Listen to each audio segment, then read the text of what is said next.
நெல்லை மாவட்டம் ராமையன்பட்டியின் மாநகராட்சி குப்பை கிடங்கில் இரண்டாவது நாளாக குப்பை கிடங்கில் தீப்பொற்றி எரிந்து வருகிறது. இது குறித்தான கூடுதல் விவரங்களோடு இணைகிறார் நமது செய்தியாளர் சிவகுமார். வணக்கம் சிவகுமார், கூடுதல் விவரங்களை வழங்கலாம்.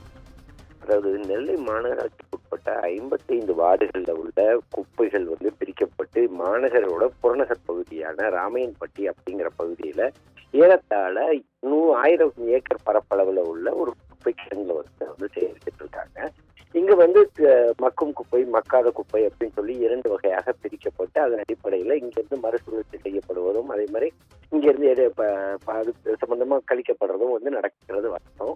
வழக்கமாக இந்த ராமையன்பட்டி பகுதிகளில் ஏப்ரல் மே மாதங்கள்ல படிக்கக்கூடிய கடும் வெயில் காரணமாக அங்க அவ்வப்போது தீப்பற்றுவது உண்டு. வருடத்திற்கு ஓரிரு முறை தீப்பற்றுவது உண்டு.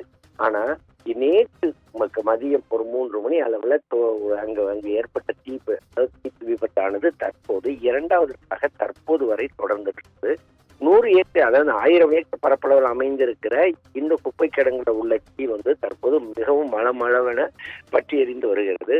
அது 7 தீயணைப்பு வாகனங்கள் மூலம் ஏறத்தாழ 50க்கும் மேற்பட்ட தீயணைப்பு வீரர்கள் தற்போது அந்த தீயை 2வது நாளாக அணைச்சிட்டு இருக்கிறாங்க. ஏறத்தாழ 16 மணி நேரத்துக்கும் மேலாக தற்போது வரை தீ பிடித்து எரிந்துகிட்டு வர்ற நிலையில அதாவது கடந்த 2 தினங்களாக நெல்லை மாவட்டத்துல பெரும்பான்மையான இடங்கள்ல மழை இல்லை அப்படின்னு இப்ப மன்னிக்கணும், வெயில் இல்லை, அதாவது மிதமான ஒரு மழை தான் பெஞ்சிட்டு இருக்குது.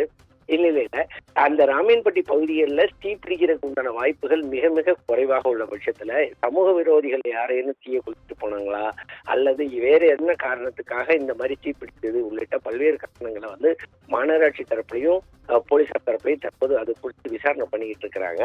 ஏன்னா இப்போ பட்டி எரிந்துட்டு இருக்கிற இந்த தீ முழுமையாக அடங்க இன்று மாலை வரை ஆகும் அப்படின்னு சொல்லி தற்போது தீயணைப்பு விசாரங்கள்ல தெரிவிச்சிருக்கிறாங்க.